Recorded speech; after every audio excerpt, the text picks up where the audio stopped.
Hi hello ನಮಸ್ಕಾರ friends, ಎಲ್ಲರೂ ಹೆಂಗಿದ್ದೀರಿ? ಆರಾಮಿದ್ದೀರಿ? ನಾನು ಕೂಡ ಆರಾಮಿದ್ದೀನಿ ನೋಡ್ರಿ. ಬರ್ರಿ ಇವತ್ತು ವ್ಲಾಗ್ನ ಸ್ಟಾರ್ಟ್ ಮಾಡಿದ್ರಿ. ನಾನು ಹೇಳೋಷ್ಟೊತ್ತಿಗೆ ದೊಡ್ಡಮ್ಮ ಎಲ್ಲ ಕಸ ಹುಡ್ಕೊಂಡ ಬಾಂಡೆ ಅದೆಲ್ಲ ತೊಳೆದಿರ್ತಾರೆ. ಅವರು ನೀರಿಗೆ ಅದೆಲ್ಲ ಹಚ್ಚೋದು ದೊಡ್ಡಮ್ಮನೇ ಎಲ್ಲ ಕೆಲಸ ಮಾಡ್ಕೊಂಡಾರ. ಯಾಕಂದ್ರೆ ನನಗೆ ರಾತ್ರಿ ಒಂದು ಸ್ವಲ್ಪ ನಮ್ಮ ಸಮೃದ್ಧಿಗೆ ಹುಷಾರಿರಲಿಲ್ಲ ರೀ, ಅಂದರೆ ನಾನು ಸ್ವಲ್ಪ ಲೇಟ್ ಮಾಡಿದ್ದೆ. ಅದಕ್ಕೆ ದೊಡ್ಡಮ್ಮ ಎಲ್ಲ ಕೆಲಸ ದೊಡ್ಡಮ್ಮನ ಮಾಡ್ಯಾರ. ಈಗ ಅಡುಗೆ ಕೆಲಸ ರೀ, ಈಗ ಅಡುಗೆ ಮಾಡಬೇಕು. ಅದಕ್ಕೊಂದು ಸ್ವಲ್ಪ ನಾಷ್ಟ ಮಾಡ್ಬೇಕಂತ ಯಾಕಂದ್ರೆ ಸಮೂ ಬೇರೆ ಸಾಲಿಗೆ ಹೋಗ್ತಾನಲ್ರಿ. ಅದ್ರ ಸಲಕ್ಕೆ ಒಂದು ಸ್ವಲ್ಪ ನಾನು ಬಟ್ಟೆ ಬೀದ ಬರ್ತೀನಲ್ರಿ, ಜಾಸ್ತಿ ಇವಾಗ ಬಟ್ಟೆ ಬೀದ ಉಪ್ಪಿಟ್ಟು ಮಾಡ್ಬೇಕಂತ ಅಂದ್ಕೊಂಡ್ರಿ. ಅದನ್ನು ಯಾವ ರೀತಿ ಮಾಡೋದು ಅಂತೇಳಿ ಆದಷ್ಟು ಪೂರ್ತಿ ಅಂತ ತೋರ್ಸೋಕೆ ಆಗ್ತದಲ್ಲ ಗೊತ್ತಿಲ್ಲ ರೀ, ಆದಷ್ಟು ನಿಮ್ಮ ಜೊತೆ ಶೇರ್ ಮಾಡ್ಕೋತೀನಿ ರೀ. ಬಟ್ಟೆ ಬಿ ಉಗ್ಗಿದ ಉಪ್ಪಿಟ್ಟು ಯಾವ ರೀತಿ ಮಾಡೋದು ಅಂತೇಳಿ ನೋಡೋಣ. ಇಲ್ಲಿ ನೋಡಿರಿ ಬಟ್ಟೆ ಬಿ ನೋಡ್ರಿ, ಇವಾಗ ಬ್ಯಾಸಿಗೆ ಕಡ್ದಿನಲ್ರಿ ಬಟ್ಟೆ ಬಿ ಕೈಲಿಂತ ಅದ್ರದ್ದು ಉಪ್ಪಿಟ್ಟು ಮಾಡಕತ್ತೀನಿ ನೋಡ್ರಿ. ಹುಗ್ಗಿ ಮಾಡೋದ ತೋರಿಸಿದ್ದೀನಿ ರೀ ನಾನು. ಇವತ್ತು ಬಟ್ಟೆ ಬೀದ ಹುಗ್ಗಿ ಮಾಡ್ತೀನಿ ರೀ. ಅಂದ್ರೆ ಇವು ಮೈದಾ ಹಿಟ್ಟಿನ ರೀ, ಕಡ್ದು ಬ್ಯಾಸಿಗೆ ಒಳಗೆ ಕಡ್ದುಬಿಟ್ಟು ಒಣಗಿಸಿಟ್ಟು ಅಂತಂದ್ರೆ ಯಾವಾಗ ಬೇಕಾವಾಗ ಈ ರೀತಿ ಮಾಡ್ಕೊಳಕ್ಕೆ ಬರ್ತಾವೆ ರೀ. ಇವ್ರದ್ದು ಉಪ್ಪಿಟ್ಟು ಮಸ್ತ್ನಾಗ ಹತ್ತಿರಿ. ಮತ್ತು ಇದಕ್ಕೆ ಮ್ಯಾಗಿ ಮಸಾಲೆ ಏನರ ಇದ್ರೆ ಹಾಕಿ ಮಾಡಿದ್ರೆ ಅಂದ್ರೆ ಇನ್ನೂ ಮಸ್ತ್ನಾಗ ಹತ್ತಿರಿ ಉಪ್ಪಿಟ್ಟು ಅಂತಾರೆ. ನಾನು ಏನು ಮಸಾಲೆ ಹಾಕ್ಲಾರ್ದ ಸಿಂಪಲಾಗಿ ಯಾವ ರೀತಿ ಮಾಡೋದು ಅಂತೇಳಿ ಇವತ್ತು ತೋರಿಸ್ತೀನಿ ರೀ. ಈಗ ನೋಡಿರಿ ಬಟ್ಟೆಗೆ ಉಪ್ಪಿಟ್ಟು ಮಾಡ್ಲಿಕ್ಕೆ ನಾನಿಲ್ಲಿ ಒಗ್ಗರಣೆ ಕೊಡ್ತೀನಿ ರೀ. ಉಳ್ಳಾಗಡ್ಡಿ ಮತ್ತು ಹಸಿ ಮೆಣಸಿನ್ಕಾಯಿ, ಮೆಣಸಿನ್ಕಾಯಿ ಎಲ್ಲ ಹಾಕೀನಿ, ಮತ್ತು ಶೇಂಗಾ ಬೀಜನೂ ಹಾಕೀನಿ ರೀ. ಸಾಸಿವೆ ಹಾಕಿ ಚಟಪಟ ಆದಮೇಲೆ ಉಳ್ಳಾಗಡ್ಡಿ, ಮೆಣಸಿನ್ಕಾಯಿ, ಶೇಂಗಾ ಬೀಜ ಇಷ್ಟು ಹಾಕೀನಿ ರೀ. ಇವಾಗ ಈಗ ಉಳ್ಳಾಗಡ್ಡಿ ಚಂದತ್ನಾಗಿ ಫ್ರೈ ಆಗುತ್ತೆ. ಒಂದು ಸ್ವಲ್ಪ ಗೋಲ್ಡನ್ ಕಲರ್ ಬರೋ ತನಕ ಫ್ರೈ ಮಾಡ್ಕೋಬೇಕು ರೀ ಉಳ್ಳಾಗಡ್ಡಿ.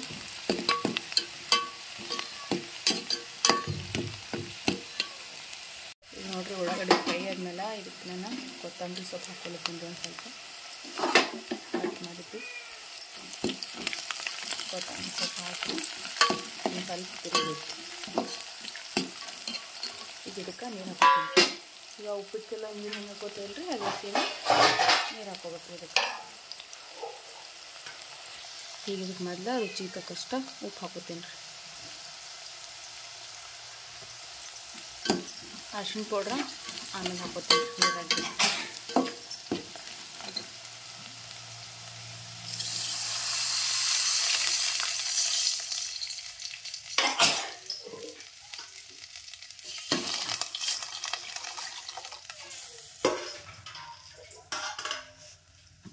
ನಾನು ಇದಕ್ಕೆ 2.5 ಚರ್ಗಿ ನೀರು ಹಾಕೊಂಡೇನಿ ರೀ. ಈಗ ಇದು ನೀರು ಕುದಿ ಬರಲ್ರಿ, ಅರಿಶಿನ ಪೌಡ್ರ್ ಹಾಕಿ ನೀರು ಕುದಿ ಬಿಡ್ತೀನಿ ರೀ. ಈಗ ನೋಡಿರಿ ನೀರು ಕುದಿ ಬಂದವ್ರಿ. ನೀರು ಕುದಿ ಬಂದಮೇಲೆ ನಾನು ಬಟ್ಟೆ ಬಿ ಹಾಕ್ಕೊಂಡು ನೋಡಿರಿ, ಇದಕ್ಕೆ ಕಡ್ದಿಟ್ಟಿದ್ದು ಬಟ್ಟೆ ಬಿ ಇದ್ದವಲ್ಲ ರೀ, ಇದಕ್ಕೆ ಹಾಕ್ಕೊಂಡು ನೋಡಿರಿ. ಈಗ ಕುದಿಬೇಕ್ರಿ. ಇವಾಗ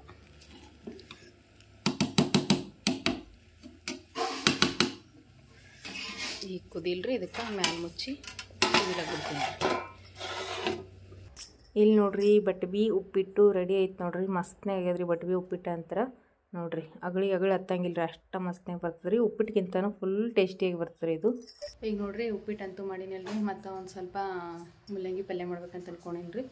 ಒಂದು ಸ್ವಲ್ಪ ಮುಲ್ಲಂಗಿ ಪಲ್ಯ ಮಾಡ್ತೀನಿ ರೀ. ಜಾಸ್ತಿ ಏನಿಲ್ಲ ರೀ, ಸುಮ್ಮನೆ ಒಂದು 2 ಮುಲ್ಲಂಗಿದ ಪಲ್ಯ ಮಾಡ್ತೀನಿ ರೀ. ಈಗ ದೊಡ್ಡಮ್ಮ ಕಟ್ ಮಾಡಕತ್ತಾರೆ ಇಲ್ಲಿ. ಅವ್ರು ಕಟ್ ಮಾಡಿ ಕೊಟ್ಟಿದ ತಕ್ಷಣ ನಾನು ಪಲ್ಯ ಮಾಡ್ತೀನಿ ರೀ. ಮುಲ್ಲಂಗಿ ಒಂದು ಸ್ವಲ್ಪ ರೊಟ್ಟಿ ಅಂದ್ರೆ ದೊಡ್ಡಮ್ಮನೆ ಮಾಡ್ತಾರೆ. ಅವ್ರು ಬಂದಾಗ ಹಿಡ್ದ ನನಗಂತೂ ರೊಟ್ಟಿ ಅದು ಮಾಡ್ಲಿಕ್ಕೆ ಇದಕ್ಕೂ ಹಚ್ಚಲತ್ತಿಲ್ಲ ರೀ. ಅವರು ಎಲ್ಲ ಕೆಲಸನೂ ದೊಡ್ಡಮ್ಮನೇ ಮಾಡ್ತಾರೆ ರೀ. ಈಗ ನಾನು ಇಲ್ಲೇ ಮನ್ಯಾಗ ಕೂತಲ್ಲಿ ಅದಿಷ್ಟು ಪಲ್ಯ ಎಷ್ಟು ಮಾಡ್ಕೋತೀನಿ ರೀ. ನಾಷ್ಟ ಮಾಡೀನಿ. ಈಗ ನಾಷ್ಟ ಹಾಕ್ಕೊಡ್ತೀನಿ ರೀ ಅವ್ರಿಗೆ. ಹಾಕ್ಕೊಟ್ಟ ಮುಲ್ಲಂಗಿ ಪಲ್ಯ ಮಾಡ್ತೀನಿ ರೀ. ಈಗ ಇಲ್ಲಿ ನೋಡ್ರಿ ಬಟ್ಟೆ ಬೀದ ಉಪ್ಪಿಟ್ಟು ನೋಡ್ರಿ ಎಷ್ಟು ಚೆಂದಾಗ್ಯದ ಅಂತ ಹೇಳಿ. ಒಂದಕ್ಕೊಂದು ಅಗಳ ಸಮೇತ ಅಂಟ್ಕೊಳ್ಳಲ್ರಿ, ಅಷ್ಟು ಮಸ್ತ್ನಾಗ ಬರ್ತಾರೆ ಬಟ್ಟೆ ಬಿ ಉಪ್ಪಿಟ್ಟು. ಇಲ್ಲಿ ನೋಡ್ರಿ ನಮ್ಮ ದೊಡ್ಡಮ್ಮ ಹತ್ರ ಮುಲ್ಲಂಗಿ ಕಟ್ ಮಾಡಕತ್ತಾರೆ ರೀ ಪಲ್ಯ ಮಾಡ್ಲಿಕ್ಕೆ. ನಾನು ಬಾಣತ ನಡ್ಸ ಟೈಮ್ನಾಗ ಬಂದಿರಲ್ರಿ, ಅದೇ ದೊಡ್ಡಮ್ಮ ಬೆಂಗಳೂರ್ಲಿಂದ ಬಂದಾರ್ರಿ. ಇವಾಗ ಬಾಬರ್ ತೀರ್ಕೊಂಡ್ಮೇಲೆ ಮತ್ತು ಮನೆಗೆ ಯಾರೂ ಇಲ್ಲ ಅಂಥೇಳಿ ದೊಡ್ಡಮ್ಮನೇ ಯಾರ ರೀ. ಮತ್ತು ಮನೆಗೆಲ್ಲ ಬೀಗಿರೋದು ಬರೋರದು ಹೋಗೋರು ಇರ್ತಾರೆ ಅಂಥೇಳಿ ದೊಡ್ಡಮ್ಮ ಇನ್ನು ಇಲ್ಲಿ ಯಾರ ರೀ ಇವತ್ತೂ. ಅವ್ರ ದೊಡ್ಡಮ್ಮ ಬಂದು ಇವಾಗ 8-10 ದಿವಸ ಆಯ್ತು ರೀ. ಬಾಬರ್ ತೀರ್ಕೊಂಡಾಗಿನಿಂದ ಇಲ್ಲಿ ಯಾರ ರೀ ಮನೆಯಾಗೇ ಎಲ್ಲ ಮನೆ ಕೆಲಸ ನೋಡ್ಕೋಸಲೇಕ. ನನಗೆ ಸಮೃದ್ಧಿ ಬೇರೆ ಇರ್ತಾಳಲ್ರಿ, ಹಾಗಾಗಿ ದೊಡ್ಡಮ್ಮನೆ ಎಲ್ಲ ಕೆಲಸ ಮಾಡ್ಕೊಳತ್ತಾರ. ಸಮೃದ್ಧಿ ಇವಾಗ ಮಕ್ಕೊಂಡಾಳು ನೋಡ್ರಿ ಅಲ್ಲೇ ಜೋಳಿಗೆ ಒಳಗೆ. ಈಗ ಬಡವಿ ಉಪ್ಪಿಟ್ಟು ಮಾಡಿದ್ನಲ್ರಿ, ಎಲ್ಲರೂ ನಾಷ್ಟ ಮಾಡಿದೆವು. ನಾಷ್ಟ ಮಾಡಿದ್ಮೇಲೆ ದೊಡ್ಡಮ್ಮ ಏನಂತಾರೆ ರೀ, ಮುಲ್ಲಂಗಿ ಕಟ್ ಮಾಡಿದ್ರಿ ಸಣ್ಣತ್ನಾಗಿ. ಈಗ ನಾನಿಲ್ಲಿ ಮುಲ್ಲಂಗಿ ಹುರಿಲತ್ತೀನಿ ರೀ. ಇವ ಚಂದ ಹೊತ್ನಾಗಿ ಕಣ್ಣು ಬೀಳೋ ಹಂಗೆ ಮುಲ್ಲಂಗಿ ಹುರಿಬೇಕ್ರಿ ಮೊದ್ಲು. ತಪ್ಲ ಹಾಕಿಲ್ರಿ, ಇದಕ್ಕೆ ತಪ್ಲ ಹಾಕಿನೂ ಮಾಡ್ಬೋದು ರೀ. ತಪ್ಲ ಹಾಕಿ ಮಾಡಿದ್ರೆ ಇನ್ನೂ ಟೇಸ್ಟ್ ಚಂದ ಆಗ್ತದೆ ರೀ. ಆದರೆ ತಪ್ಲ ತಂದಿಲ್ರಿ, ಬರೀ ಮುಲ್ಲಂಗಿನ ತೊಗೊಂಬಂದಾರ ಯಜಮಾನ್ರು. ಇದು ಮುಲ್ಲಂಗಿದ ಎದ್ರಿನ ತಪ್ಪು ಇದರ ಪಲ್ಯ ಭಾರಿ ಮಸ್ತ್ನಾಗ ಆಗ್ತದೆ ರೀ. ಆದರೆ ತಪ್ಲ ಇದ್ದಿಲ್ರಿ, ಹಾಗಾಗಿ ಬರೀ 2 ಮುಲ್ಲಂಗಿ ಕಟ್ ಮಾಡ್ಯಾರಿ ದೊಡ್ಡಮ್ಮ. ಈ ರೀತಿ ಸಣ್ಣಕ್ಕೆ ಮುಲ್ಲಂಗಿ ತೊಳೆದು ಈ ರೀತಿ ಕಟ್ ಮಾಡಿ ಕೊಟ್ಟಿರಿ. ಈಗ ನಾನು ಹುರಿಲಿಕತ್ತೀನಿ ರೀ ಮುಲ್ಲಂಗಿ. ಈ ರೀತಿ ಚಂದತ್ನಾಗಿ ಕಣ್ಣು ಬೀಳೋ ಹಂಗೆ ಹುರಿಬೇಕು ರೀ ಮುಲ್ಲಂಗಿ ಮೊದಲು. ಇವಾಗ ಮುಲ್ಲಂಗಿ ಹುರಿಯೋದಂತೂ ಆಯ್ತು ರೀ. ಇವಾಗ ಒಗ್ಗರಣೆ ಕೊಡ್ತೀನಿ ರೀ. ಇದಕ್ಕೆ ಗ್ಯಾಸ್ ಮೇಗ ಒಂದು ಬೊಗಾಣಿ ಇಟ್ಟೀನಿ ರೀ. ಅದಕ್ಕೆ ನಾನಿಲ್ಲಿ ಒಂದು ಸ್ವಲ್ಪ ಎಣ್ಣೆ ಹಾಕ್ಕೊಂಡೇನಿ ರೀ. ಎಣ್ಣೆ ಹಾಕೊಂಡ್ಮೇಲೆ ನಾನು ಇದಕ್ಕೆ ಉಳ್ಳಾಗಡ್ಡಿ ಹಾಕಕತ್ತೀನಿ ರೀ. ಉಳ್ಳಾಗಡ್ಡಿನೇ ಹಾಕ್ಬೇಕು ರೀ, ಬೆಳ್ಳುಳ್ಳಿ ಮಾತ್ರ ಹಾಕಕ್ಕೆ ಹೋಗ್ಬಾರ್ದು ರೀ. ಮುಲ್ಲಂಗಿ ಪಲ್ಯಕ್ಕೆ ಉಳ್ಳಾಗಡ್ಡಿ ಹಾಕಿದ್ರನ್ನ ಟೇಸ್ಟಾಗಿ ಬರ್ತದೆ ರೀ. ಕೆಲವೊಬ್ಬರು ಬೆಳ್ಳುಳ್ಳಿ ಹಾಕಿನೂ ಮಾಡ್ತಾರೆ, ಆದರೆ ಯಾರ್ಯಾರಿಗೆ ಯಾವ ರೀತಿ ಇಷ್ಟ ಆಗುತ್ತೋ ಆ ರೀತಿ ಮಾಡ್ತಾರೆ. ನಾವಂತೂ ಉಳ್ಳಾಗಡ್ಡಿ ಹಾಕಿನೇ ಮಾಡೋದು ರೀ. ಉಳ್ಳಾಗಡ್ಡಿ ಒಂದು ಸ್ವಲ್ಪ ಫ್ರೈ ಆಗಿದ ತಕ್ಷಣ ಜಾಸ್ತಿ ಗೋಲ್ಡನ್ ಕಲರ್ ಫ್ರೈ ಮಾಡಬಾರ್ದು ರೀ. ಒಂದು ಸ್ವಲ್ಪ ಫ್ರೈ ಆದಮೇಲೆ ನಾನು ಇದಕ್ಕೆ 1 ಸ್ಪೂನ್ ಖಾರ ಹಾಕ್ಕೊಂಡೀನಿ ರೀ. ಅರ್ಧ ಟೇಬಲ್ ಸ್ಪೂನ್ ಆಗೋಷ್ಟು ಅರಿಶಿನ ಪೌಡ್ರ್ ಹಾಕ್ಕೊಂಡೀನಿ ರೀ. ರುಚಿಗೆ ತಕ್ಕಷ್ಟ ಉಪ್ಪು ಹಾಕೀನಿ ರೀ. ಹಾಕಿಬಿಟ್ಟು ಇವಾಗ ತಿರುಗಬೇಕು ರೀ ಇದೆಲ್ಲ ಹಾಕಿ. ಇವಾಗ ನೋಡಿರಿ ಖಾರ ಎಲ್ಲ ಎಣ್ಣೆ ಒಳಗೆ ಫ್ರೈ ಆಗ್ಬೇಕು ರೀ. ಆದರೆ ಹಸಿ ಮೆಣಸಿನ್ಕಾಯಿ ಇದ್ರೆ ಇನ್ನೂ ಮಸ್ತ್ನಾಗ ಆಗ್ತದೆ ರೀ. ಹಸಿ ಮೆಣಸಿನ್ಕಾಯಿ ಖಾಲಿ ಆಗ್ಯಾವ್ರಿ. ಅದಕ್ಕೆ ನಾನಿಲ್ಲಿ ಖಾರದ ಪುಡಿ ಹಾಕೀನಿ ರೀ. ಹಸಿ ಮೆಣಸಿನ್ಕಾಯಿ ಎಲ್ಲ ಸಲೇಕ ಹಸಿ ಮೆಣಸಿನ್ಕಾಯಿ ಇದ್ರೆ ಹಸಿ ಮೆಣಸಿನ್ಕಾಯಿನ ಹಾಕಿ ಮಾಡಿರಿ, ಮಸ್ತ್ನಾಗ ಆಗ್ತದೆ. ನಾನಿವಾಗ ಮುಲ್ಲಂಗಿ ಹಾಕಿ ತಿರುಗಿಬಿಟ್ಟು ಇವಾಗ ನೀರು ಹಾಕಿ ನೋಡಿರಿ ಕುದಿಲಾಕ ಒಂದು ಸ್ವಲ್ಪ. ನೋಡಿರಿ ಇಷ್ಟ ನೀರು ಹಾಕ್ಕೊಂಡೇನಿ ರೀ. ಈಗ ಇದಕ್ಕೆ ನಾನಿಲ್ಲಿ ಕುಟ್ಟಿರೋಂಥ ಶೇಂಗಾ ಹಿಂಡಿ ಹಾಕೊಳತ್ತೀನಿ ರೀ. ಅಂದ್ರೆ ಶೇಂಗಾ ಬೀಜ ಹುರಿದು ಕುಟ್ಟಿ ತೊಗೊಂಡಿರೋದ್ರಿ. ಇದಕ್ಕೇನು ಖಾರ ಉಪ್ಪು ಹಾಕಿರಂಗಿಲ್ಲ ರೀ. ಶೇಂಗಾ ಹಿಂಡಿಗೆ ಬರೀ ಹುರಿದು ಬಿಟ್ಟ ಕುಟ್ಟಿ ತೊಗೊಂಡಿರೋಂಥ ಶೇಂಗಾ ಹಿಂಡಿ ಹಾಕೀನಿ ರೀ. ಇವಾಗ ಮುಲ್ಲಂಗಿ ಪಲ್ಯ ರೆಡಿ ಆಯ್ತು ನೋಡ್ರಿ. ಒಂದು ಸ್ವಲ್ಪ ಕುದ್ರೆ ಹೋಗಾಸಮು ಬಾಯ್ ಬಾಯ್ ಬಾಯ್. ಎಲ್ಲಿ ಹಾಂ ನಾನು ನೋಡ್ತೀನಿ ಹೋಗಿ ಕಾಲು ಹಾಂ ನೋಡ್ತಪ್ಪ. ಬಾಯ್ ಸಮು.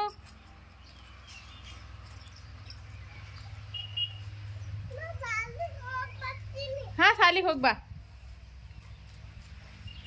ಇಲ್ಲಿ ನೋಡ್ರಿ ಇವಾಗ ಸಮೂ ಅಂತರ ಸಾಲಿಗೆ ಹೋದನ್ರಿ. ಸಮೂ ಇವತ್ತು ಮಳೆ ಅಂತ ಕಡಿಮೆ ಆಗ್ಯದ್ರಿ. ಸಮೂನು ಸಾಲಿಗೆ ಹೋದನ್ರಿ. ಸಮೂ ಸಾಲಿಗೆ ಹೋದ್ಮೇಲೆ ದೊಡ್ಡಮ್ಮ ಅಂತರ ಬಟ್ಟೆ ಇರ್ತಾರೆ ರೀ. ಅವ್ರ ಮಳೆ ಹೊರಗೆ ಮಳೆ ಹೊಂಟಿರೋ ಸಲುವಾಗಿ ಇಲ್ಲೇ ಬ್ಯಾರ್ಲೆ ಇಟ್ಟಿದ್ದಾರೆ. ಇಲ್ಲೇ ಬ್ಯಾರ್ಲೆ ಬೆಲೆಕ ದೊಡ್ಡಮ್ಮ ಬಟ್ಟೆ ಇಕ್ಕಿರ್ತಾರೆ ನೋಡ್ರಿ. ಇವಾಗ ಈಗ ನೋಡ್ರಿ ಎಲ್ಲ ಕೆಲಸನೂ ಮುಗಿತ್ರಿ ಮನೆಯದ. ದೊಡ್ಡಮ್ಮ ಬಟ್ಟೆ ಅದೆಲ್ಲನೂ ಒಗೆದು ಹಾಕಿದ್ರಲ್ರಿ. ನಂದಂತೂ ಏನು ಕೆಲಸ ಅಲ್ರಿ. ಈಗ ರೊಟ್ಟಿನ ಮಾಡಿಲ್ರಿ. ದೊಡ್ಡಮ್ಮ ಮಧ್ಯಾಹ್ನ ಟೈಮಿಗೆ ರೊಟ್ಟಿ ಮಾಡ್ತೀನಿ ಅಂತಂದ್ರೆ, ಯಾಕಂದ್ರೆ ನಾನು ಮಧ್ಯಾಹ್ನ ಊಟ ಮಾಡೋ ಟೈಮಿಗೆ ರೊಟ್ಟಿ ಮಾಡ್ಕೊಡ್ತೀನಿ. ಪಲ್ಯ ಎಷ್ಟು ಮಾಡಿಬಿಟ್ಟಿನ್ರನ ರೊಟ್ಟಿ ಅಂತರ ಮಧ್ಯಾಹ್ನಕ್ಕೆ ಊಟಕ್ಕೆ ಬೇಕಾದಾಗ ರೊಟ್ಟಿ ಮಾಡಿಕೊಡ್ತಾಳ್ರಿ ದೊಡ್ಡಮ್ಮನೆ. ನಂದಂತೂ ಏನು ಕೆಲಸ ಇಲ್ರಿ. ದೊಡ್ಡಮ್ಮ ಬಟ್ಟೆ ಹೋದ್ರು, ನಾನು ಬಾಂಡೆ ತೊಳೆದಿದ್ರು ಒಂದು ಸ್ವಲ್ಪ ಹಸಿ ಬಾಂಡೆ ತೊಳೆದು ಹಾಕಿದೆ. ಸಮೋಸಾಲಿಗೆ ಹೋದ್ಮೇಲೆ ಅವ್ವ ಅಂತರ ಊರಿಗೆ ಹೋಗ್ಯಾರ್ರಿ. ಅವರು ಏನಂದ್ರೆ ಬಾಬಾರು ತೀರ್ಕೊಂಡ್ಮೇಲೆ ತವ್ರ ಮನೆಗೆ ಹೋಗಿ ಸೀರೆ ಉಟ್ಕೊಂಬರ್ಬೇಕಲ್ರಿ. ಅದ್ರ ಸಲಕ ನಮ್ಮ ಮುತ್ಯಾರ ನೀನು ಕರ್ಕೊಂಡು ಹೋಗ್ಯಾರಿ ಊರಿಗೆ. ಹೊನ್ಗುಂಟಿಗೆ ಹೋಗ್ಯಾಡ್ರಿ ನಮ್ಮವ್ವ. ಮತ್ತು ಇವಾಗ ಹೊಂಟಾರ್ರಿ ವಾಪಸ್. ನಿನ್ನೆ ಸಂಜೆ ಮುಂದೆ 5 ಗಂಟೆಗೆ ಹೋಗಿರೋದ್ರಿ ಅವರು. 5 ಗಂಟೆಗೆ ಮಳೆ ಅಂದ್ರೆ ಮಳೆ ರೀ. ಅದ್ರೊಳಗೆ ಫುಲ್ ಮಳೆ ಒಳಗೆ ಅದ್ರಾಗ ಅವಾಗ ನಡಿಗೆ ಬೇರೆ ಬರೋಂಗಿಲ್ಲ. ಫುಲ್ ಕೆಸರು ಅದ್ರೊಳಗನ ಹೋಗ್ಯಾರ್ರಿ ಅವರು. ಯಾಕಂದ್ರೆ ಅದು ಬೀಳಾಕೊಂದು ಬರೋಂಗಿಲ್ಲ ಅಂತ್ರಿ. ಅಂದ್ರೆ ಈಗ ಬಾಬಾರು ತೀರ್ಕೊಂಡ್ಮೇಲೆ ಅವ್ವ ಹೋಗಿ ತವ್ರ ಮನೇಲಿಂತ ಮತ್ತು ಸೀರೆ ಉಟ್ಕೊಂಡು ಬರಲೇಬೇಕು ರೀ. ಅದ್ರ ಸಲಕ ಕರ್ಕೊಂಡು ಹೋಗ್ಯಾರ್ರಿ. ಇವಾಗ ಹೋಗಿಬಿಟ್ಟ ತವ್ರ ಮನೆಯಿಂದ ಸೀರೆ ಉಟ್ಕೊಂಬರಕ್ಕೆ ಹೋಗ್ಯಾಡ್ರಿ ಅವ್ವ. ಮತ್ತು ಇವಾಗ ಮುತ್ತೇನೆ ಕರ್ಕೊಂಬರ್ತಾರೆ. ಮತ್ತು ವಾಪಸ್ಸು ಆಟೋ ಮುಗಿಸಿ ಆಟೋದೊಳಗೆ ಕೊಟ್ಟು ಕಳಿಸಿರಿ. ಯಾಕಂದ್ರೆ ಅವ್ರಿಗೆ ಬಸ್ಸಿಗೆ ಇರೋಕ್ಕೂ ಆಗಂಗಿಲ್ಲ, ಇಳಿಯೋಕ್ಕೂ ಆಗಂಗಿಲ್ಲ. ಮತ್ತು ಅದ್ರಾಗ ಎಲ್ಲೂ ಒಟ್ಟು ಇರೋದು ಇಳಿಯೋಕೆ ಆಗಂಗಿಲ್ಲ ರೀ. ಒಬ್ಬರು ಇಳಿಸ್ಕೊಂಡ್ರೆ ಅಷ್ಟೇ ಇಳಿಲಿಕ್ಕೆ ಬರ್ತಾವೆ ಅವರಿಗೆ. ನಿಮಗೆಲ್ಲ ಗೊತ್ತಾದ್ರಿ ಅವಾಗ ನಡೆಯೋಕ್ಕೆ ಬರೋಂಗಿಲ್ಲ ಅಂಥೇಳಿ.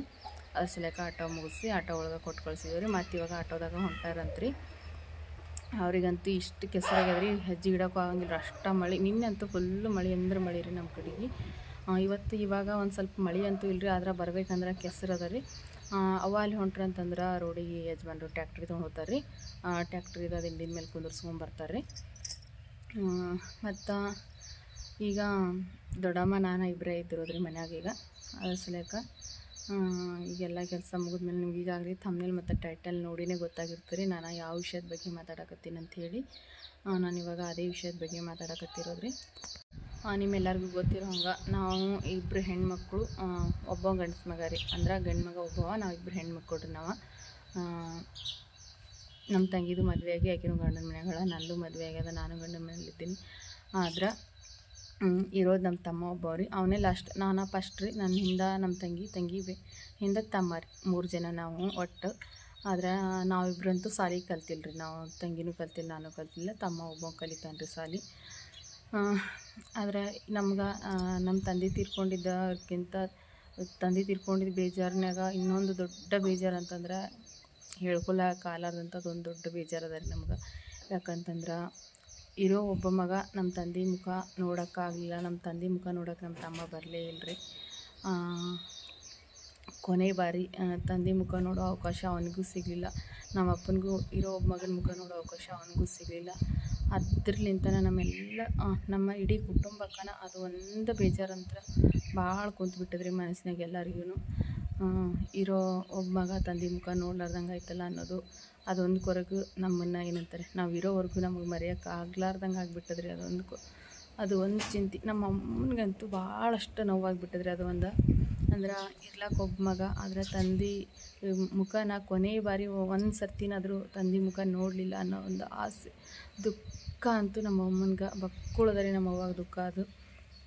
ನಮ್ಮವ್ವ ನಮ್ಮ ಬಾಬುರ್ ತೀರ್ಕೊಂಡ ದಿವಸ ಅಂತೂ ಇಷ್ಟ ಇದು ಆಗಿಬಿಟ್ಟಿದ್ರಿ ಅವ್ರ ಪೂರ್ತಿ. ಯಾಕಂತಂದ್ರೆ ಇರೋ ಒಬ್ಬ ಮಗನ ಮುಖ ಅಪ್ಪನೂ ನೋಡೋಕ್ಕಾಗಲಿಲ್ಲ ಮತ್ತು ಈ ಕಡೆ ಮಗನೂ ನೋಡೋಕ್ಕಾಗಲಿಲ್ಲ ಅನ್ನೋ ಒಂದು ದುಃಖ ಏನದಲ್ರಿ, ಅದು ಭಾಳ ದುಃಖ ಆಗಿಬಿಟ್ಟದ್ರಿ. ಅದು ಅಂತೂ ನಮ್ಮ ಇಡೀ ಕುಟುಂಬಕ್ಕೆ ಮರಿಲಾರ್ದಂಥ ದುಃಖ ರೀ ಅದು.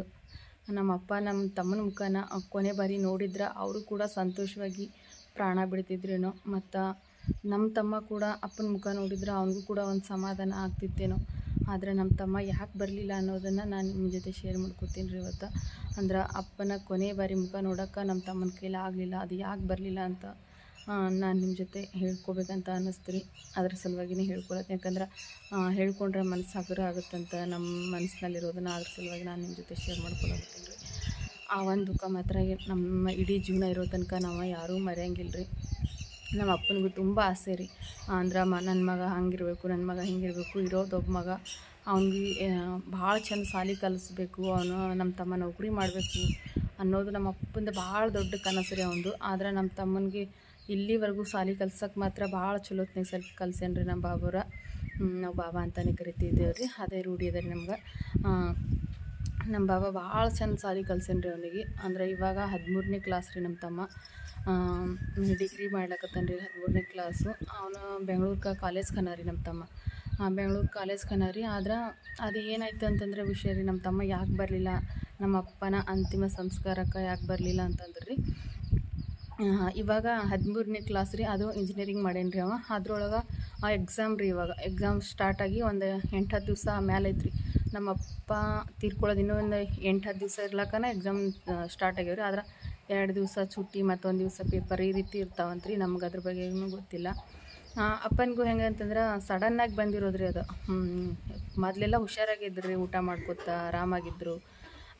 ಹಾಗಾಗಿ ನಾವು ತಮ್ಮನಿಗೂ ಕರ್ಸ್ಕೊಳಕ್ಕಾಗಲಿಲ್ಲ ರೀ. ಏನಂತಂದ್ರೆ ಇವಾಗ ಆರಾಮಾಗ್ತಾರ. ಮತ್ತು ಇವಾಗ 1 ವರ್ಷ ಕಲ್ತಿದ್ದಿರೋದು ವೇಸ್ಟ್ ಆಗ್ತದವ. ಈಗ ಎಕ್ಸಾಮ್ ಚಾಲು ಆಗ್ಯಾವ ಅಂತೇಳಿ ಅಂದ್ಕೊಂಡು ನಾವು ತಮ್ಮಗೆ ಕರ್ಸ್ಕೊಲಿಲ್ಲ ರೀ ನಾವು. ಮತ್ತು ಆರಾಮಾಗ್ತದೆ ಅಂಥೇಳಿ ಈ ಒಂದು ದಿವಸ ಫುಲ್ ಹುಷಾರು ತಪ್ಪಿದ್ರಿ. ಅವಾಗ ತಂಗಿ ಗಂಡಂಗೆ ಕರ್ಸ್ಕೊಂಡಿದ್ದೀವಿ. ನಮ್ಮ ತಂಗಿ ಗಂಡ ಎಲ್ಲ ಬಂದಿದ್ದರು. ಮತ್ತು ಅಪ್ಪನಿಗೆ ಹುಷಾರಾಯ್ತು ರೀ. ಮತ್ತು ಇದೇ ರೀತಿ ಆಗ್ತದೆ. ಸುಮ್ಮನೆ ಅವನಿಗೆ ಅಷ್ಟು ದೂರಲಿಂದ ಕರೆಸಿ, ಎಕ್ಸಾಮ್ ಬೇರೆ ಅಲ್ರಿ. ಮತ್ತು ಖಾಲಿ ಟೈಮ್ ಇದ್ದರೆ ಏನೂ ಅನ್ನಿಸ್ತಿರ್ಲಿಲ್ಲ ನಮ್ಗೆ. ಎಕ್ಸಾಮ್ ಇದ್ದಿರೋ ಸಲುವಾಗಿ ನಾವು ಆರಾಮಾಗ್ಯದ ಬೇಡಪ್ಪ ಅಂಥೇಳಿ ನಮ್ಮ ತಮ್ಮ ಬರ್ತೀನಂತ ಅಂದನು ರೀ. ಅವನು ಅಪ್ಪನಿಗೆ ಈ ರೀತಿ ಹುಷಾರಿಲ್ಲ ಅಂದ ತಕ್ಷಣ ನಾನು ಬರ್ತೀನಿ ಎಕ್ಸಾಮ್ ಬಿಟ್ಟು ಅಂತ ಅಂದನು ರೀ. ಆದ್ರೆ ಇವಾಗ 1 ವರ್ಷ ಕಲ್ತಿರೋದು ವೇಸ್ಟ್ ಆಗುತ್ತೆ ಅಂಥೇಳಿ ಬೇಡ, ಇವಾಗ ಹುಷಾರಾಗ್ಯದ, ಬರೋಕ್ಕೆ ಹೋಗ್ಬೇಡ ಅಂಥೇಳಿ ನಾವು ಹೇಳಿದೆವು ರೀ. ಹಂಗೆ ಹೇಳಿದ ತಕ್ಷಣ ಬಿಟ್ಟನು ರೀ ತಮ್ಮ ಬರೋದು. ಆದ್ರೆ ಈ ರೀತಿ ನಮ್ಮಪ್ಪ ಈ ರೀತಿ ಸಡನ್ನಾಗಿ ಈ ರೀತಿ ಪ್ರಾಣ ಹೋಗ್ತದೆ ಅಂತೇಳಿ ನಾವು ಅಂದ್ಕೊಂಡೇ ಇರಲಿಲ್ಲ ರೀ. ಯಾಕಂದ್ರೆ 6 ತಿಂಗಳಿಂದನೂ ಅವರ ಫುಲ್ಲು ಹುಷಾರಾಗಿ ಇದ್ರು ರೀ. 6 ತಿಂಗಳಿಂದನೂ ನಾವು ಮನೇಲಿ ಕುಂತಲ್ಲೇ ಆರೈಕೆ ಎಲ್ಲ ಮಾಡಿದ್ವಿ ಅಲ್ರಿ. ಹಾಗಾಗಿ ನಮ್ಗೆ ಈ ರೀತಿ ಆಗ್ತದೆ ಅಂತೇಳಿ ಒಟ್ಟಾಗ ನಮ್ಗೆ ಯೋಚನೆನೇ ಇರಲಿಲ್ಲ ರೀ. ಅವ್ರಿಗೆ ಹುಷಾರಾಗ್ಯಾರ, ಒಂದು ಸ್ವಲ್ಪ ಕೆಮ್ಮು ಕಡಿಮೆ ಆಗ್ತಂತ ಅಂದ್ಕೊಂಡೇವ್ರಿ. ಆದ್ರೆ ಅದು ಕೆಮ್ಮು ಒಂದು ರಾತ್ರಿ ಒಳಗೆ ಫುಲ್ ಜಾಸ್ತಿ ಆಗಿಬಿಡುತ್ತೆ ರೀ. ಅದು ಕೆಮ್ಮು ಯಾವ ರೀತಿ ಅಂತಂದ್ರೆ ನಮ್ಮ ಕಣ್ಣಿಂದ ನೋಡೋಕ್ಕಾಗ್ತಿರ್ಲಿಲ್ಲ ರೀ. ಆ ರೀತಿ ಸ್ಟಾರ್ಟ್ ಆಗಿಬಿಟ್ಟತ್ರಿ ಅವರಿಗೆ. ಅದು ಕೆಮ್ಮಿನಿಂದನ ಏನೈತ್ರಿ, ಅದು ಕಫ ಬಂದ ಏನಂತಾರೆ ವಿಶ್ವಾಸ ಆಡ್ಗುಡಿಸ್ಲಿಲ್ಲ ರೀ ಅವರಿಗೆ. ಅಂದ್ರೆ ಉಸಿರಾಟ ಆಡೋಕ್ಕಾಗಲಿಲ್ಲ ರೀ ಅವರಿಗೆ. ಅಲ್ಲಾರ್ದಂಗನ ಅದು ಅಪ್ಪನ ಕಳ್ಕೊಬೇಕಾಯ್ತು ರೀ ನಾವು ಆ ವಿಷಯದಿಂದಾಗಿ. ಆದ್ರೆ ತಮ್ಮನ ನೋಡಿದ್ರೆ ಅಪ್ಪ ರಾತ್ರಿ ಹೊತ್ತು ಅಥವಾ ಬೆಳಿಗ್ಗೆ 6 ಗಂಟೆಗೆ ಅಥವಾ 5 ಗಂಟೆಗೆ ಮತ್ತು ಸಂಜೆ 6 ಗಂಟೆಗೆ ಹಂಗೆ ಪ್ರಾಣ ಹೋಗಿತ್ತಂತಂದ್ರೆ ನಾವು ನಮ್ಮ ತಮ್ಮನ್ನ ಕರ್ಸ್ಕೋಬೋದಾಗಿತ್ತು ರೀ. ಆದರೆ ಅಪ್ಪನ ಪ್ರಾಣ ಹೋಗಿರೋದು ಮಂಗಳವಾರ, ಅಂದ್ರೆ 16ನೇ ತಾರೀಕು ಮಂಗಳವಾರ ಬೆಳಗ್ಗೆ 10 ಗಂಟೆಗೆ ನಮ್ಮ ಅಪ್ಪನ ಪ್ರಾಣ ಹೋಗಿರೋದು ರೀ. ಹಾಗಾಗಿ 10 ಗಂಟೆಗೆ ಪ್ರಾಣ ಹೋಗ್ಯದ, 2 ಗಂಟೆಗೆ ತಮ್ಮಂದು ಎಕ್ಸಾಮ್ ರೀ. ಯಾವ ರೀತಿ ಪರಿಸ್ಥಿತಿ ಇದ್ದಿರ್ಬೋದು ನಮ್ಮದು ಅಂತ ಯೋಚನೆ ಮಾಡಿದ್ರೆ 10 ಗಂಟೆಗೆ ಅಪ್ಪನ ಪ್ರಾಣ ಹೋಗ್ಯದ, ತಮ್ಮಂದ ಎಕ್ಸಾಮು 2 ಗಂಟೆಗೆ ತಮ್ಮನ ಎಕ್ಸಾಮು. ಆದ್ರೆ ಎಕ್ಸಾಮ್ ಬಿಟ್ಟು ಅವನ್ನ ಕರೆಸ್ಕೋಬೇಕು, ಯಾಕಂದರೆ ಇರೋದೊಬ್ಬ ಮಗ ತಂದೆ ಮುಖಾನ ಕೊನೆ ಬಾರಿ ಆದರೂ ನೋಡಲಿ ಅಂತ ಎಲ್ಲರೂ ಆಸೆ ಪಟ್ಟಿದ್ದೀವಿ, ಮತ್ತು ಎಲ್ಲರೂ ಕೂಡ ಆಸೆ ಪಟ್ಟಿದ್ರಿ. ಹಾಗಾಗಿ ಅವನಿಗೆ ಕರೆಸ್ಕೊಳ್ಳೋಕೆ ಭಾಳಷ್ಟು ಪ್ರಯತ್ನ ಪಟ್ಟೇವ್ರಿ ನಾವು ಕೂಡ.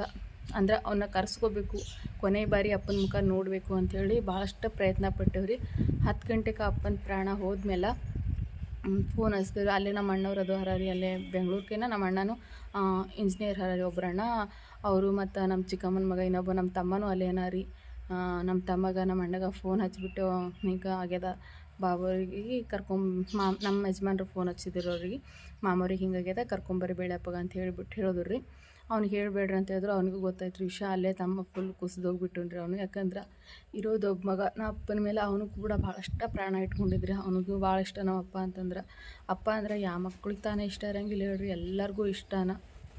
ಹಾಗಾಗಿ ನಮ್ಮ ಅಣ್ಣ ಅವರು ಇವತ್ತು ನಾವು ಅಂದ್ರೆ 10 ಗಂಟೆಗೆ ಪ್ರಾಣ ಹೋಗ್ಯದಲ್ರಿ. ಹಾಗಾಗಿ ಎಲ್ಲರೂ ನಾವು ಅಂದ್ರೆ ಇನ್ನೂ ಒಂದು ದಿವಸ ಇಟ್ಕೊಂಡ್ಬಿಟ್ಟು ನಾಳೆ ಅಂತಿಮ ಸಂಸ್ಕಾರ ಮಾಡ್ಬೇಕಂತ ಅಂದ್ಕೊಂಡಿದ್ದೇವೆ ರೀ.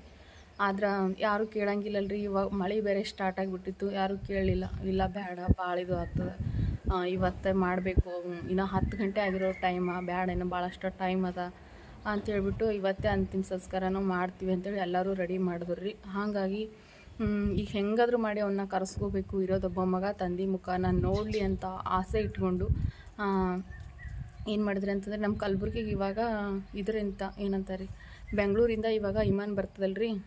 1 ಗಂಟೆ ಒಳಗನ ಕಲಬುರ್ಗಿಗೆ ತರ್ತದಂತ್ರಿ ವಿಮಾನ. ನಮಗೂ ಅದೇನು ಗೊತ್ತಿಲ್ಲ ರೀ, ಅವತ್ತು ಅಷ್ಟೇ ಗೊತ್ತಾಗಿರೋದು. ವಿಮಾನ ಬರ್ತದ ಕಲಬುರ್ಗಿಗೆ ಬೆಂಗಳೂರಿಂದ 1 ಗಂಟೆ ಒಳಗೆ ತೊಗೊಂಬರ್ತದೆ ಅಂತೇಳಿ. 5,000 ರೂಪಾಯಿ ಒಂದು ಟಿಕೆಟ್ ಅಂತ್ರಿ ಅದು. ವಿಮಾನದ ಅರ್ಜೆಂಟಾಗಿ ಟಿಕೆಟ್ ತೆಗ್ಸಿದ್ರೆ 15,000 ಕೊಟ್ಟು 3 ಟಿಕೆಟ್ ತೆಗೆಸಿದ್ದೀವಿ ರೀ. ಅಂದರೆ ನಮ್ಮ ಅಣ್ಣ ನಮ್ಮ ತಮ್ಮ ಬೇರೆ ಹೊಂಟಿದ್ರಲ್ರಿ, ನಮ್ಮ ಚಿಕ್ಕಮ್ಮನ ಮಗ ನಮ್ಮ ತಮ್ಮ, ನಮ್ಮ ದೊಡ್ಡಮ್ಮನ ಮಗ ನಮ್ಮ ಅಣ್ಣ ಮತ್ತು ತಮ್ಮ ಕರ್ಕೊಂಡು ಹೊಂಟಿದ್ರಲ್ರಿ ಅವರು. 15,000 ಕೊಟ್ಟ ಟಿಕೆಟ್ ತೆಗೆಸಿದೇವ್ರಿ ವಿಮಾನದ. ತಂದೆ ಮುಖ ನೋಡ್ಲಿಕ್ಕೆ ಕೊನೆ ಬಾರಿ ಬರ್ತಾನೆ ವಿಮಾನಕ್ಕಾದ್ರೆ ಆದಷ್ಟು ಬೇಗ ಅಂತೇಳಿ. ಟ್ರೈನಿಗೆ ಅಂದ್ರೆ ಪೂರ್ತಿ ಒಂದು ರಾತ್ರಿ ಹೋಗ್ತೀವಿ ರೀ. ಮರುದಿವ್ಸ ನಾವು ಅಂತಿಮ ಸಂಸ್ಕಾರ ಮಾಡಿದ್ರೆ ನಮ್ಮ ತಮ್ಮ ನಮ್ಮ ಅಪ್ಪನ ಕೊನೆ ಮುಖನ ನೋಡ್ಬೋದಾಗಿತ್ತು. ಆದ್ರೆ ನಾವು ಅವತ್ತೇ ಮಾಡಿರೋದ್ರಿಂದ ತಮ್ಮನಿಗೆ ಮುಖ ನೋಡೋಕೆ ಆಗಂಗಿಲ್ಲ ಅಂತ ಅಂದ್ಕೊಂಡು ಯಜಮಾನ್ರು ಅಪ್ಪನ ಮುಖ ನೋಡಲಿ ಮಗ ಅಂತ ಅಂದ್ಕೊಂಡು ವಿಮಾನದ ಟಿಕೆಟ್ ಕೂಡ ತೆಗೆಸಿದ್ರಿ 15,000 ರೂಪಾಯಿದು. ಆದ್ರೆ ಅಷ್ಟು ಕಷ್ಟಪಟ್ಟು ಎಲ್ಲರೂ ಅವ್ನಿಗೆ ಕರೆಸ್ಕೋಬೇಕಂತ ಎಲ್ಲರೂ ಪ್ರಯತ್ನ ಪಟ್ವಿ. ಆದರೆ ಅವ್ನಿಗೆ ಮಾತ್ರ ಕರ್ಸ್ಕೊಳ್ಳೋಕ್ಕಾಗಲೇ ಇಲ್ಲರಿ ನಮ್ಗೆ.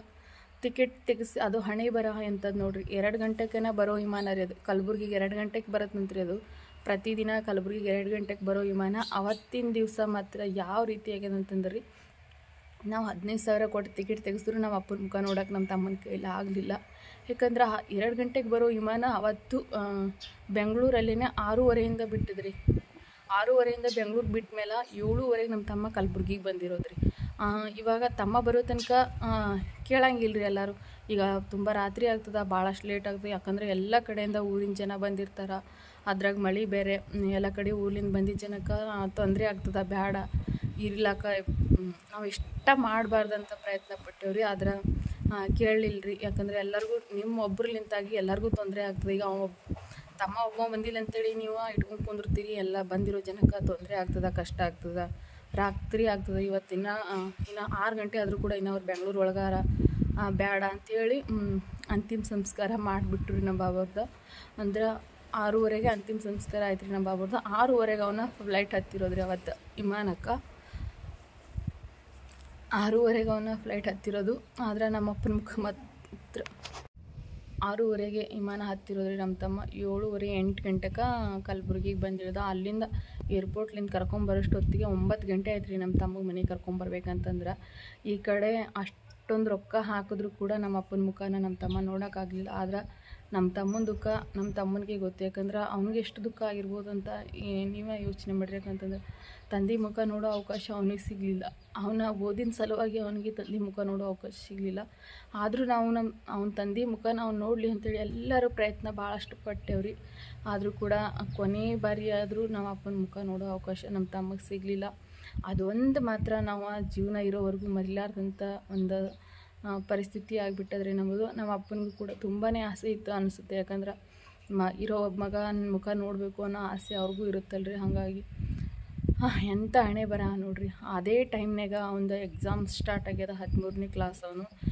ಎಕ್ಸಾಮ್ ಸ್ಟಾರ್ಟ್ ಆಗ್ಯದ, ಅವತ್ತು ಕೂಡ ಪೇಪರ್ ಒಂದು ಇನ್ನೊಂದು 20 ದಿವಸ ಹೋಗಿದ್ರೆ ಅವ್ನ ಎಕ್ಸಾಮ್ ಮುಗೀತಿತ್ತು ರೀ. ಆವಾಗಾದ್ರೆ ತಮ್ಮ ಬರ್ಬೋದಿತ್ತೇನೋ ಅಂತ ನಮಗೊಂದು ಆಸೆ. ಆದರೂ ಕೂಡ ನಾವು ಕರೆಸ್ಕೋಬೇಕಂತ ಅಷ್ಟೊಂದು ವಿಮಾನಕ್ಕೆಲ್ಲ ಖರ್ಚು ಮಾಡಿದ್ರು ಕೂಡ ನಮ್ಮ ತಮ್ಮನ ಕರೆಸ್ಕೊಳ್ಳೋಕ್ಕಾಗಲಿಲ್ಲ. ಹಣೆ ಬರ ನೋಡ್ರಿ ಯಾವ ರೀತಿ ಅದ ಅಂಥೇಳಿ.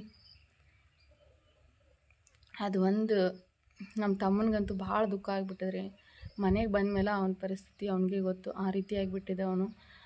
ಯಾಕಂದ್ರೆ 6:30ಗೆ ಅಂತಿಮ ಸಂಸ್ಕಾರ ಮಾಡಿದ್ವಿ ನಾವು. ಅವ್ನು ಬಂದಿರೋದು ರಾತ್ರಿ 8:30ಗೆ ಮನೆಗೆ ಬಂದನ್ರಿ.